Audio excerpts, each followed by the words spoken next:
এগুলো কি চিনতে পারছো তো? এগুলো হচ্ছে কুলেখাড়া। আমরা অনেক সময় বাজার থেকে কিনে আনি বা অনেক সময় বাজারে অ্যাভেলেবেল হয় না। এইভাবে যদি বাড়িতে লাগিয়ে নেওয়া হয় খুব সহজেই প্রায় দিন আপনার ইচ্ছে মতো আপনি তুলে খেতে পারবেন। এই কুলেখাড়া অ্যানিমিয়া রোধ করতে খুবই ভালো কাজ করে, এটা আমরা প্রায় সকলেই জানি। অ্যানিমিয়া বা রক্তাল্পতা একটা কঠিন রোগের মধ্যে পড়ে, কারণ রক্ত অল্প থাকলে অনেক সমস্যা দেখা যায়, এমনকি অনেক খাবার খাওয়ার পরেও সেই রক্তাল্পটা কিন্তু ঠিক হয় না। তাই আপনি যদি এইভাবে খুব সহজেই বাড়িতে কুলেখাড়া গাছ লাগিয়ে নেন, তাহলে আপনার ইচ্ছে মতো বা সময় সুযোগ মতো আপনি তুলে খেতে পারবেন, তাও আবার সম্পূর্ণ অর্গানিক। থেকে যে কুলেখাড়া আটিটা কিনে আনা হয়েছিল সেখান থেকে মা কেটে রেখে দিয়েছেন, আর আমি চলে এসেছি এখন ছাদে। এসেই প্রথমে বেশ কিছু কাজ রয়েছে। আমি ছাদের রোয়াকের মধ্যে এই কুলেখাড়া যে ডালগুলো কাটা হয়েছে সেই ডালগুলো লাগাবো। তো তার আগে আমি এখানে বেশ কিছু পর্তুলাকা গাছ ছিল, সেই পর্তুলাকা গাছগুলো তুলে ফেলেছি, এবং রেইন লিলি গাছ ছিল সেগুলো তুলে ফেলেছি। যদিও এগুলো আমার খুবই পছন্দের গাছ, তবুও এত হয়ে গেছে যে এই জায়গাটা পরিষ্কার করলাম।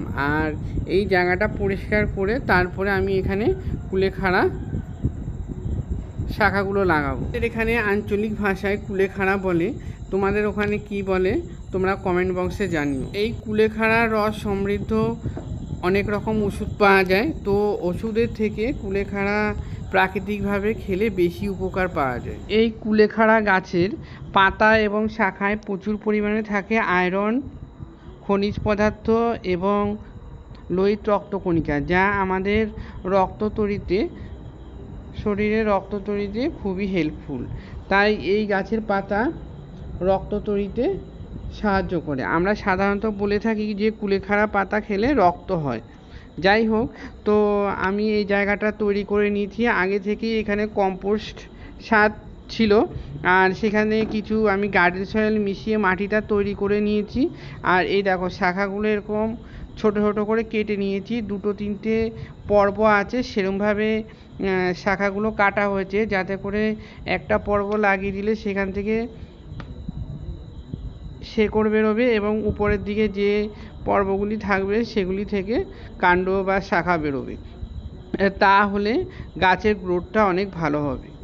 অন্তত তোমরা চেষ্টা করবে যে দুটো বা তিনটে যাতে পর্ব থাকে সেই রকমভাবে ডালগুলি কাটতে। এই রোয়াকের মধ্যে মাটিটা আগেই তৈরি ছিল, আমি এই মাটিটা তৈরি করেছি কম্পোস্ট সার, গার্ডেন সয়েল এবং কিছু নিমখোল দিয়েছি, আর সেই সঙ্গে দিয়েছি কিছু পরিমাণ পুরনো সর্ষের খোল।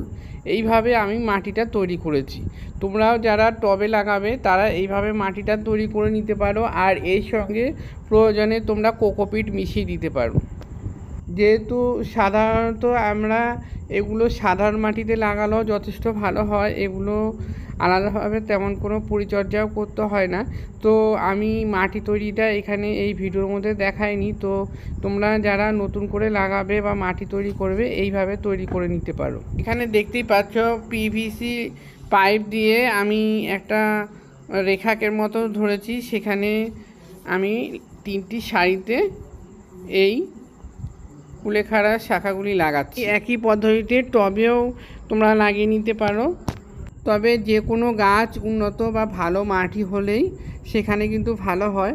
আর অবশ্যই তোমরা মাটি তৈরিতে কম্পোস্ট সার ব্যবহার করবে। এই কুলেখাড়া গাছগুলি লাগিয়েছি ভরপুর বর্ষার মধ্যে, সেই জন্য আমাকে কোনো রকম জল ব্যবহার করতে হয়নি, প্রাকৃতিকভাবেই গাছগুলি সুন্দরভাবে বেড়ে উঠেছে। আর আমি এই কুলেখাড়া গাছগুলো লাগানোর পর তেমন কোনো পরিচর্যা করিনি, কারণ আমি যেহেতু মাটিটা ভালোভাবে তৈরি করে নিয়েছি, এখানে শুধুমাত্র জল ছাড়া তেমন কোনো খাবার প্রয়োগ করতে হয়নি।